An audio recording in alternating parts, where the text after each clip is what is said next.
Welcome back to the deep dive. Our mission here is, well, it's simple, but it's always intense. We take these dense cultural artifacts, the music, the complex text, the new research, and we dismantle them. We pull out the most powerful insight. Exactly, and we reconstruct that knowledge for you. It's really the ultimate intellectual shortcut. And today we are doing I guess you'd call it a deep excavation.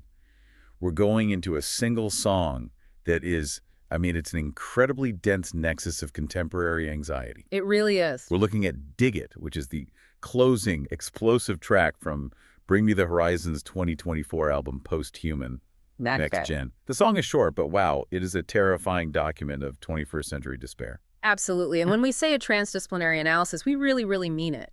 Our sources are fusing clinical psychology, high-level philosophy. We're talking epistemology, nihilism. Critical sociology is in there too. And even computer science, all to understand this one track. Our whole goal today is to synthesize what our sources call dystopic desperation and the collapse of the self, using this song as our central text. And you have to use that fusion. It's essential. This isn't just about a metalcore song. It's about this cultural moment where the lines between, say, mental illness, technological determinism, and social failure have just completely blurred. So let's set the context for anyone who might need it. Bring Me the Horizon, or BMPH, they've always evolved. They moved from this really aggressive deathcore to this chaotic, electronically infused metal and rock hybrid. Yeah, but through all those sonic shifts, the core engine has pretty much stayed the same, hasn't it? It has. It's that raw, unflinching emotional honesty from the lead vocalist, Oli Sykes, and it's almost always centered on his very well-documented struggles with addiction and mental health. And this song, Dig It, it exists at this crucial point of convergence. It's operating on two narrative planes at the exact same time. So on one hand, you have the fictional world, the NeX GEn universe. Right. The protagonist has just escaped from the M8, which is this brutal mechanized rehabilitation center, only to realize the whole world outside is a manufactured, controlled, false utopia. And it's all run by this oppressive AI named EVE.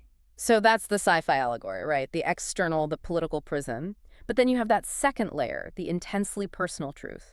The protagonist's metaphysical trauma is completely, utterly inseparable from the real-world trauma of addiction, of self-loathing, and a full-blown mental health crisis. And that's the core insight we get from the sources right away. The protagonist breaks free from a physical prison, only to find out the entire world, the system itself, is the real prison. And that leads immediately to this point of simultaneous personal and systemic breakdown. There's no space between the self and the structure anymore. None. The song itself just captures this final catastrophic collapse. Yeah. It ends so abruptly with the digitized voicing, fatal error, and it leaves you, the listener, in this jarring, uncomfortable silence.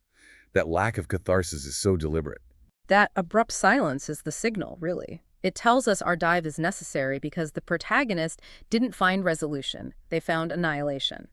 So, let's unpack how this internal collapse is framed, starting with the language of the machine.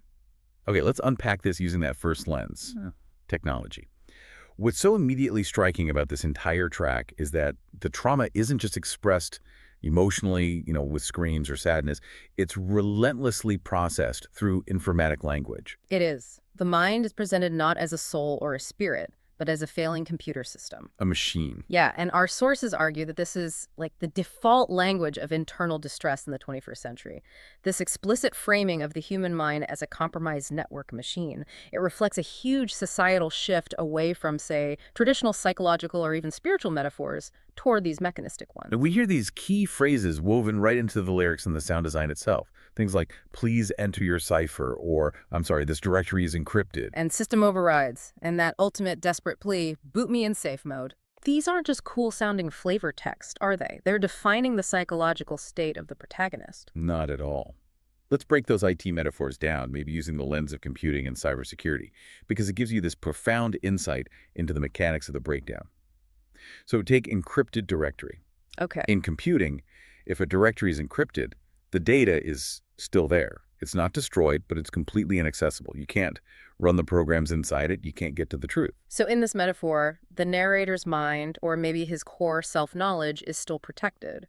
But that very protection becomes the central barrier to any attempt at healing.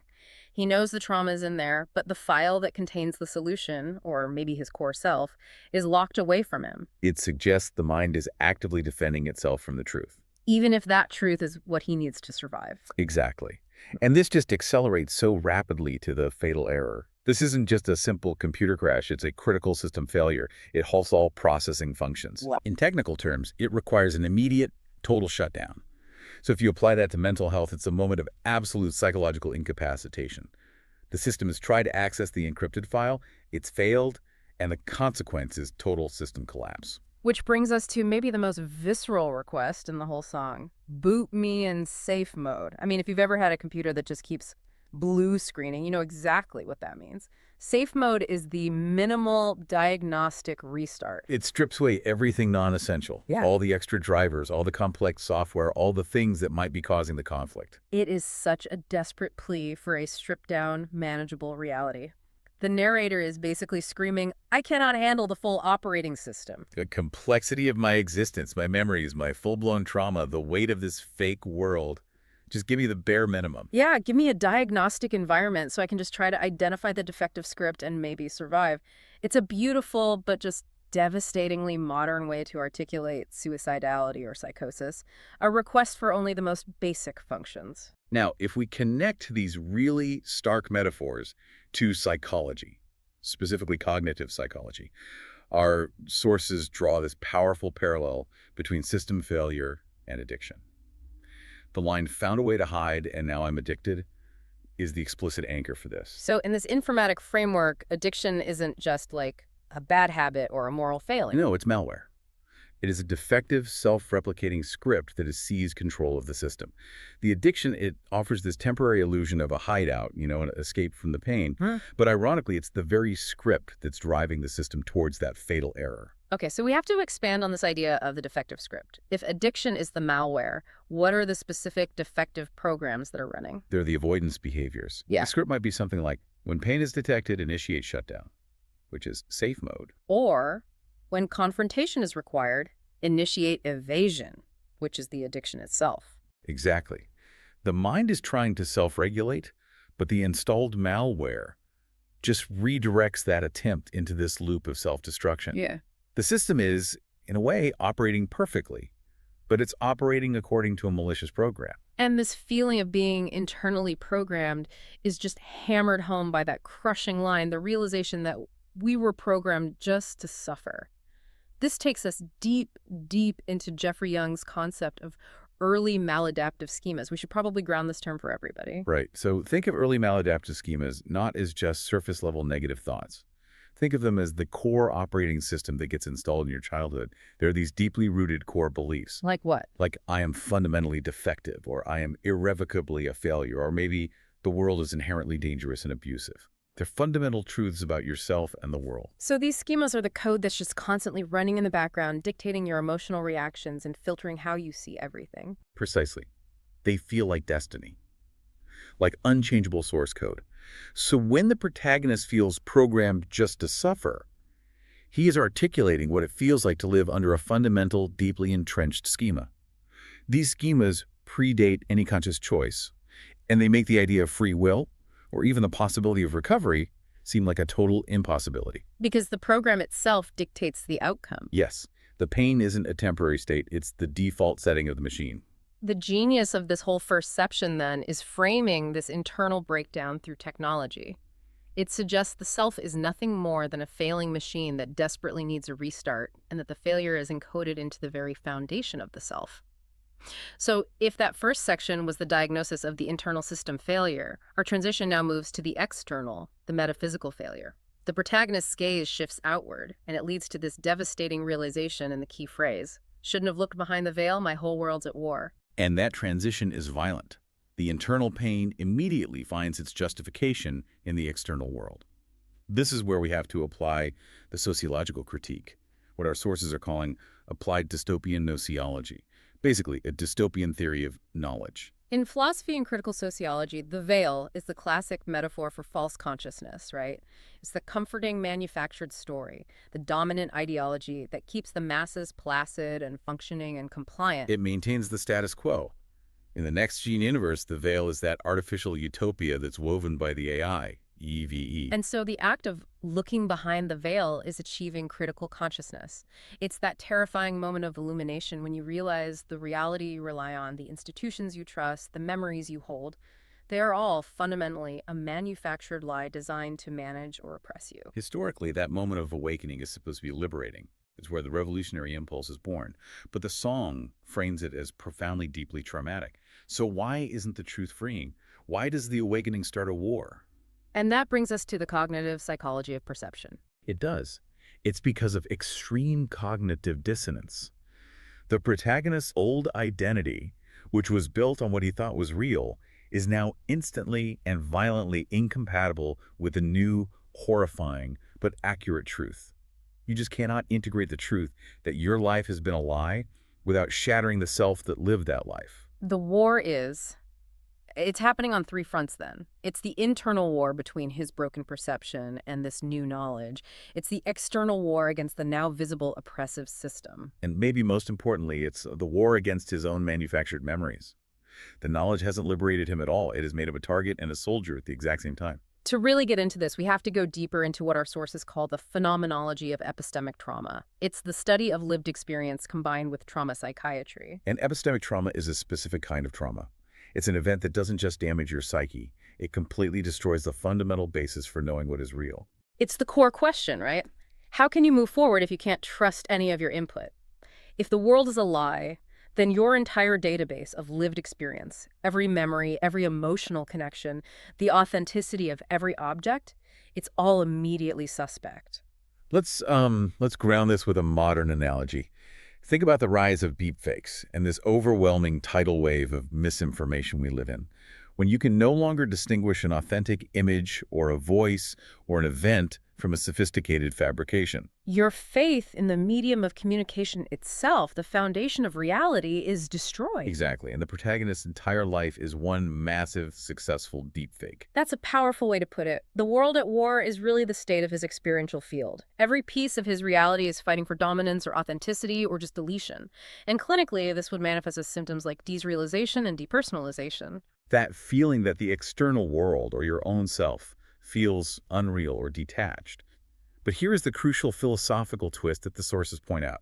In a typical psychiatric assessment, desrealization is a symptom of a pathology. It's a break from reality. But in the NeX GEn narrative, his detachment is actually an accurate perception. The world is unreal. Yes, so his paranoia is actually precise perception. The line between being mentally ill and being genuinely illuminated just vanishes. The oppressive system has manufactured a world where psychological detachment is the only sane response you can have. And finally, we have to look at the intertextual reference that just seals this whole philosophical point. Swallowing the rabbit hole. It's an intentional, slightly mangled phrase, but it's incredibly loaded. It connects us immediately to the ultimate metaphor for painful realization, right? The red pill in the Matrix, which itself traces all the way back to Alice in Wonderland and Plato's allegory of the cave. You pursue truth by following the rabbit down the hole. But the deliberate phrasing here, swallowing the rabbit hole, suggests a violent, traumatic ingestion. It's not a slow sip of knowledge or just following a path. It's consuming the entire horrifying truth in one massive, indigestible gulp. He regrets it. He regrets that painful, total transition from the fable, the comforting illusion, to the harsh, existential reality. It indicates that some truths are just too large for the human psyche to process. So after this philosophical collapse of the external world, the narrative just violently retracts, gets right back to the personal system. The protagonist can't fight the system, so he internalizes the defeat. And we hit this raw, clinical core with the phrase, "I hate my fucking guts right now. Reckon you'd be better if I never existed." This is the moment where the sci-fi allegory, it largely recedes, and the painful reality of Oli Sykes' documented struggles with depression and addiction becomes the overwhelming text of the song. It's a moment of profound clinical confession. From the perspective of the clinical psychology of addiction, this is classic. It's central. Extreme self-hatred isn't a secondary side effect of the disease. It's a primary symptom of major depressive disorder. It's the engine that fuels the addiction cycle. Guilt feeds the desire to escape, which leads to using the substance, which generates more guilt, which confirms the self-hatred. It's a perfect vicious circle. And we already had the lyric that confirms the mechanism earlier. Found a way to hide, and now I'm addicted. The addiction is the self-destructive coping mechanism. It's meant to bury the pain caused by the systemic failure, both internal and external. But the very act of hiding generates the shame that revalidates the need for the destructive mechanism. But I want to pause on this for a second. Our sources use a very specific term here, existential deontology, the ethics of duty.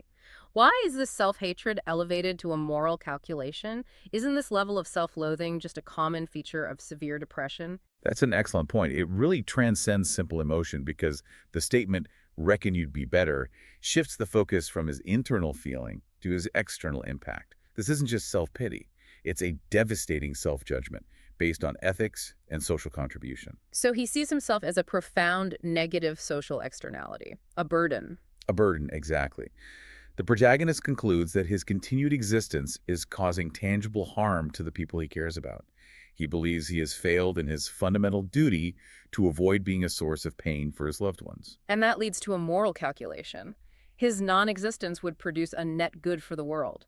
It's an intellectual justification for self-erasure. And the sources connect this directly to research in suicidology. You're talking about Thomas Joiner's concept of perceived burdensomeness. Right, which is a recognized critical suicide risk factor. That's right. Joiner's theory posits that suicidal desire often comes from the combination of perceived burdensomeness, the feeling that my death would be worth more than my life to others, and a sense of thwarted belonging or isolation. The protagonist's confession is a verbatim articulation of that burdensomeness component. It's clinical and it's existential. He's not just tired of life. He's morally concluding that his life itself is a debt he can't repay. And once that internal structure of the self just collapses under the weight of guilt and this perceived burdensomeness, the lens through which he views the external world darkens even further. This is what we call the misanthropic shift. Right. The disillusionment stops being philosophical and it becomes social. He shifts from just lamenting the manufactured world to judging the inhabitants within it. He calls them scary humans, scary race. It's a protective mechanism of isolation. If the self is rotten because of the influence of the world, and if the world is a terrible lie, then trusting or connecting with other people becomes impossible. By hating the entire race, the protagonist reinforces his profound isolation. But paradoxically, he's also justifying his own emotional detachment and his inability to heal. He's basically saying, it's not just me, the entire species is compromised. So the protagonist has moved from personal machine failure to cosmic disillusionment to this existential self-hatred. And now, the final movement of the song broadens the scope one last time. It shifts the blame from the individual I back out to the collective we. And the central declaration becomes a cultural diagnosis. Everyone's too scared to heal, they don't give a fuck how they feel, and we were programmed just to suffer. It's a crucial pivot. The protagonist looks at his own fear of confronting his demons, his internal encryption. And he realizes this defensive maneuver is endemic to society. He's identifying a cultural pathogen. Right. And here we apply the sociology of emotional stigma. This isn't about specific policies, it's about cultural norms. From the perspective of the sociology of health, this is a society that systematically prioritizes external metrics. Like economic productivity, surface-level conformity, relentless optimism, appearance. Over the messy, disruptive, and unproductive work of emotional well-being. So that line, they don't give a fuck how they feel, is a really stark rejection of that emotional stigma. It implies that in this manufactured world, it is culturally easier and safer to suppress or evade or deny feelings than to do the necessary, painful work of confronting trauma. The system rewards emotional suppression. So the protagonist sees a world full of people choosing comfortable avoidance over painful effort. Which brings us straight to mass experiential avoidance from the perspective of trauma psychology. Healing requires exposure. It requires confrontation. But if the dystopian system, the M8, or its real-world equivalent in constant stimulation, offers endless, immediate distraction, why would you ever confront the pain? You never have to face the encrypted trauma if the endless scroll, the constant notifications, the mandated productivity, or an easily accessible addiction is always there for you. The distraction becomes the new false utopia. Exactly. And our source material highlights how modern technology has just supercharged this. We have built cultural structures that allow for instantaneous, massive-scale avoidance. But unprocessed trauma doesn't disappear. It accumulates. And the prospect of diving back into decades of that accumulation becomes too terrifying. Which creates a mass feedback loop. The system's very design makes healing culturally and personally impossible. The war is just deferred indefinitely through distraction. And this fear of healing brings us back to that ultimate philosophical conclusion, the terrifying line we've touched on. And we were programmed just to suffer. This is the apex of the digital diagnosis. This is the crux of the metaphysics of simulation and digital fatalism. In the literal context of the NeX GEn universe, it's possible the AI, EVE, literally designed humanity to suffer as a mechanism of control. It turns existence into a slow-burn torture chamber. But philosophically, this is the ultimate statement of determinism. I mean, we've been talking about schemas and conditioning, but if our personalities, our desires, our traumas, and our eventual collapses are just algorithms formed by biology, social media feedback loops, relentless technological conditioning, then where is free will? Where is genuine agency? If we are programmed, then suffering isn't an accident. It's not a deviation from the norm. It is the intended output of the system. The nihilistic conclusion here is that the ultimate torture is not just being trapped in a system designed to fail. It's having conscious, miserable awareness that the system was specifically constructed to break you. And that your anguish is its successful function. It takes a self-hatred from Section 3, I am a failure, and it externalizes it as a cosmic truth. We were designed to fail. The awareness of the program, coupled with the absolute inability to rewrite the source code, that's what solidifies this profound digital despair. And that brings us to the final iconic lines of the song. The resolution, or maybe the lack of one, that holds this entire analysis together. Our sources all emphasize that the song's power lies entirely in the linguistic ambiguity of the final statement, the one truth he finds. But the only thing I figured out is life is a grave, and I dig it. This is the moment of synthesis, and it's rooted in the semiotics of nihilism, the study of signs and meaning applied to these nihilistic concepts. The song deliberately uses the polysemy, the multiple meanings of I dig it, to force you, the listener, into an active engagement with the protagonist's final, unresolved choice. First, you have the declaration, the only truth the protagonist could successfully decrypt from his internal system failure. Life is a grave. That is just pure, simple, unadulterated nihilism. Existence is fundamentally meaningless. It is not leading toward progress or salvation or redemption. It is merely a path toward extinction. The grave isn't a final resting place. It's the destination, and therefore implicitly the only real purpose of this whole simulation. So now we have to dissect the response, and I dig it. Let's start with the lighter, or maybe more intellectual interpretation, meaning number one, acceptance, slang, absurdism. Right. In colloquial slang, to dig something means to understand it, appreciate it, or accept it.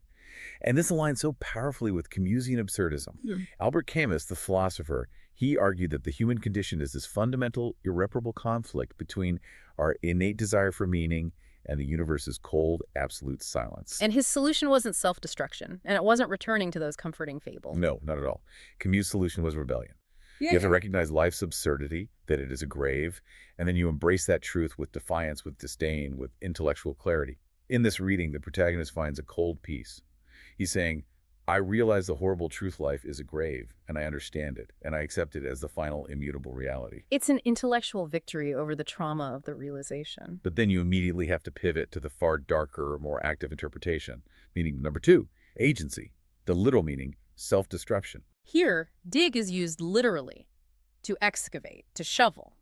And this is the interpretation that's rooted in the psychopathology of behavior, specifically self-sabotage. Life is a grave, and I am actively digging it. I am speeding up the process. This isn't passive acceptance anymore. It is active participation in your own demise. It's the ultimate expression of the addiction cycle, isn't it? The addict knows the substance is killing them, but they administer the dose anyway. They choose their fate. It's so devastating because in a world where agency has been fundamentally denied by programming and determinism, where the system forces you to suffer, the only true choice you have left is the velocity of your own collapse. The protagonist finds his final form of freedom in actively accelerating toward his own programmed suffering. And the brilliance is that the song refuses to resolve these two interpretations. It just declares the truth life is a grave and then presents this ambiguous response. The only remaining agency is how you, the listener, choose to interpret the action. Do you passively understand the truth, Or do you actively excavate your own demise? The ambiguity forces us to confront our own internal response to nihilism and determinism. So our deep dive into Dig It really confirms its extraordinary density. We've seen how the track successfully functions as both a detailed sci-fi allegory against the AI EVE and, at the same time, as a brutally honest clinical confession of internal human struggle against depression, the relentless cycle of addiction. It really is the perfect document of dystopic desperation. The cultural critique, which we analyze through applied dystopian sociology of a false world built on suppression, it just merges so seamlessly with the personal trauma, perceived burdensomeness, and it creates this single cohesive narrative of collapse. And this analysis is profoundly relevant to you, the learner, because it reinforces that lesson that dystopian fiction acts as a perfect mirror for our own contemporary anxieties. The feeling of being programmed to suffer by some malevolent AI is the perfect modern metaphor for the feeling of being trapped by a deeply ingrained mental illness, or that seemingly inescapable loop of addiction. The song powerfully argues for the permeability of the self and the world. The personal collapse, that fatal error in the psyche, it isn't isolated. It leads inevitably to the collapse of the world as the protagonist perceives it. You can't successfully separate the two. And we come back to the song's conclusion, that abrupt silence following the final, digitized fatal error. There's no catharsis. There's no neat ending. It's a declaration. The system, mental, social, digital, is irrevocably broken. And we, like the protagonist, are left in the silence that follows the collapse, forced to determine our own final response to the knowledge that life is perhaps just a grave. Our source is called Dig It, a defining document of 21st century despair. And this leads us to our final provocative thought for you to consider. The song, and increasingly our culture, insists on framing mental suffering through these informatic metaphors: boot me in safe mode, encrypted directories, programmed just to suffer. So does defining our profound psychological struggles this way help us heal by providing a clean, diagnostic language for malfunction? Or does it simply reinforce that sense of digital fatalism? Does it make us feel less like autonomous beings capable of change and more like doomed machines trapped by an uneditable source code, forever removing our potential for human agency? That is the ultimate terrifying choice hidden within the ambiguity of, I dig it. It really is. That's it for this deep dive. We'll see you next time.